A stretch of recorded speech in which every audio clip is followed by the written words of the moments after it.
Hello, and welcome back to Theory Hammer, where today we are continuing our Warhammer 40k index review series with the FORGEWORLD indexes. Today we're going to be doing the Necrons again, the Necronians as I call them. But before we get into it, guys, if you like this kind of content, be sure to like the video, especially if you're new here. Leave a comment down below, tell us all about Necrons, or if you hate them, or just leave a comment because you like leaving comments on YouTube videos. Eradicate the like button? We're going to go with eradicate the like button for this video. So subscribe, eradicate the like button, leave a comment, and of course hit the bell icon. That way you're always notified each time we have a new video out. And so you guys know Necrons from our other video, and if you guys are new to these series, these are a little bit different. We're going to be going over points in these videos because there's only like 5 units, and some have more, some have less, but there's a lot less, and we go into it a little bit more in depth than we do in our normal index reviews, which take very long time. So let's just get right into it, guys. This is going to be the Necrons FORGEWORLD Index. I think the Eagles are winning, or they're about to get a touchdown, because I hear lots of noise coming from the downstairs. We'll see if that gets picked up on the microphone. But we're going to start with the Necron stuff here. Here we go with this Canoptek Tombstalker. So, previous editions, these things were a real pain in my asshole. But in this edition, well, we'll have to see. It moves 10, it's toughness 9 with a 3-up and a 4-up invuln.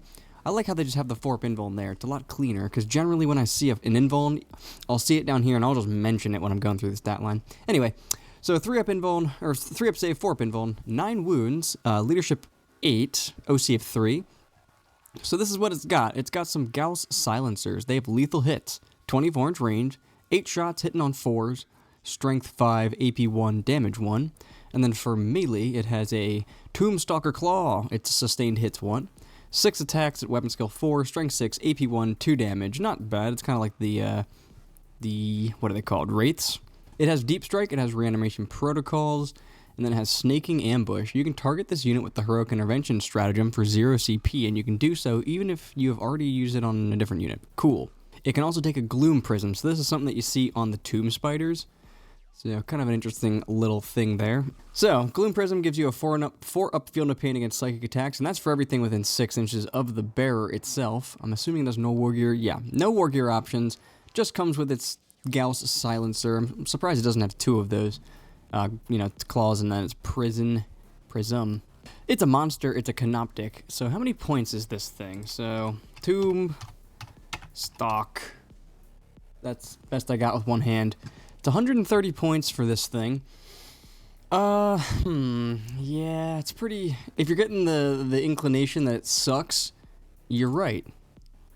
Because I wouldn't pay 130 points for that shit.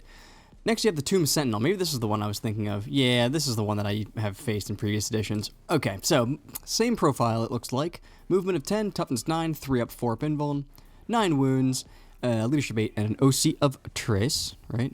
I think 3. It's got an Exile Cannon. It's a blast weapon with an 18-inch range. D6 plus 1 shots at BS4. Strength 10, AP 2, damage 2. For melee, it's only got Tomb Sentinel Claws. It's 6 attacks, weapon skill 4, strength 6, AP 0, and damage 1. So this is definitely a shooting unit. It's got Deep Strike, it's got Reanimate. Aggressor Guardian. Each time an attack targets this model, if the model is within range of an objective marker, worsen the armor penetration of that attack by 1. In addition, each time this model makes an attack that targets a unit within range of an objective marker, improve the armor penetration characteristic by 1. So it becomes AP 3, flat 2 damage is kind of mid. Gloom Prism, so feel no pain 4-up, 6-inch aura there. No war gear options, right? Yep. Alright, so then it has no war gear options. Exile Cannon, Tomb Stuff, Gloom Prism, whatever. How many points is this thing? Tomb Sentinel. So the Tomb Sentinel's 115. It is probably better than the Stalker. It's a monster Canoptek. Alright, Canoptek. Yeah. 12-inch move, toughness 5, 3-up save, 2 wounds, leadership 8, and OC of 2. Acanthrites? I'm gonna go with the Acanthrites. So Canoptek Acanthrites. Alright, so they have a ranged weapon. It's a cutting beam. Very uninspired name. Melta 2, 12-inch range, 1 shot. It's a Meltagun. It is literally a Meltagun. So, 1 shot, hits on 4, strength 9, AP 4, D6 damage with Melta 2. And then Void Blades, that's 3 attacks. Weapon skill 4, Strength 5, AP 2, damage 1. They have infiltrators, interestingly. Reanimation protocols, and then damaged armor. In your shooting phase, after this unit has shot, select one enemy unit hit by one of those attacks until the end of the phase. Each time a friendly Necrons model makes an attack that targets that unit on a critical wound, improve the armor penetration by 1. Okay, I'm assuming no war gear? Yep, no war gear. They have a cutting beam and a void blade. They are beasts, fly, and Canoptek. So these are the Acantrites, right? They're 85 points for 3. So puts them at about 30 points a model, not quite, little under 30. Tesseract Arc. Its moves 9, its toughness 9. It's got a 3-up save and a 4-up invuln. 10 wounds. It is leadership 6 and OC of 3. Doesn't degrade, I've noticed that's not there. It's got some guns, so it's got a Gauss cannon, lethal hits, 24-inch range, 3 shots, BS 3 on all of its guns, strength 5, AP 2, and flat 2 damage. We see that in the Necron army, kind of in a lot of places. Particle beamer, that's blast and devastating wounds.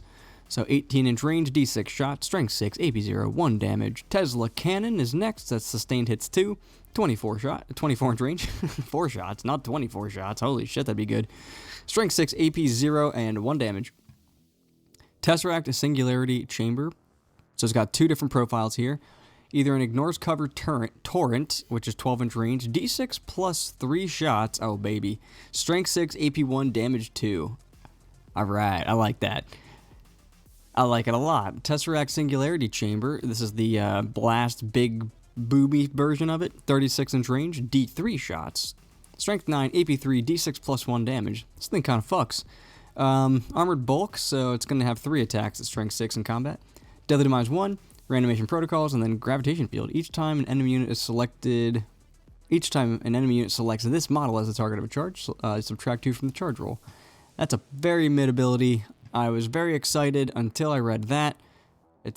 This has historically been pretty overcosted in my opinion. 130 points. That might be worth it now. So it's definitely going to have this thing, and then I think it has 2 of the other guns. Correct, right? Yep, so this model's 2 Tesla cannons can be replaced with one of the following. So 2 Gauss cannons, 2 particle beamers. I mean, I kind of like the 6 shots at strength 5 AP 2 and flat 2 damage with lethal hits, actually. That's not bad. So, probably take the Gauss cannons on this. The particle beamers are interesting with the dev wounds, but I don't know. The flamer thing is great.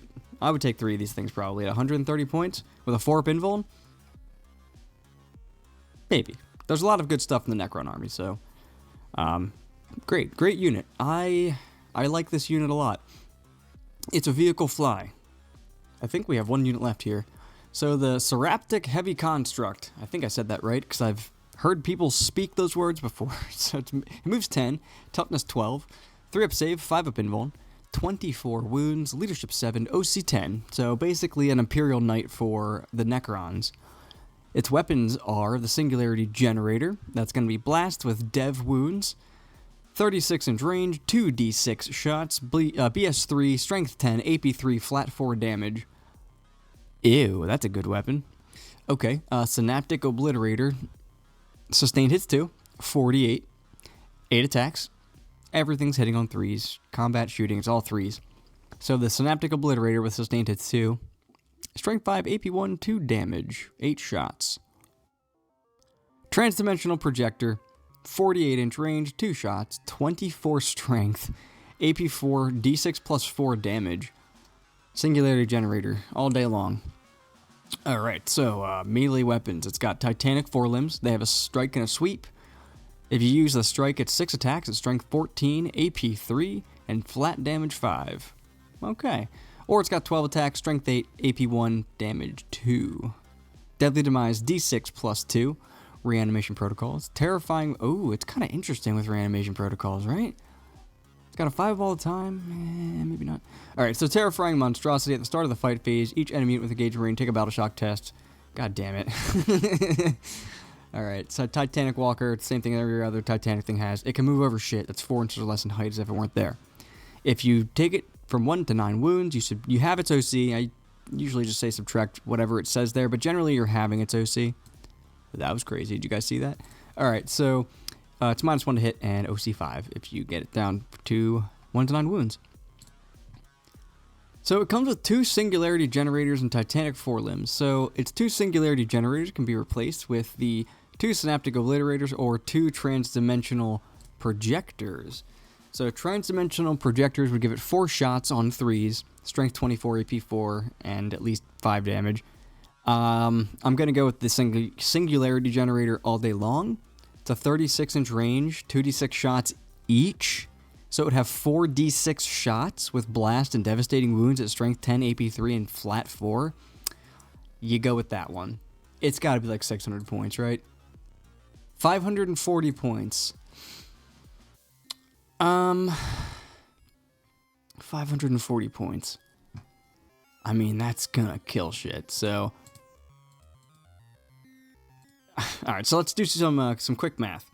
So, average on 2d6 is 7, and I believe it's 14 on 4d6. The math might change there, but let's just call it 14. So 14 shot, 10 hits.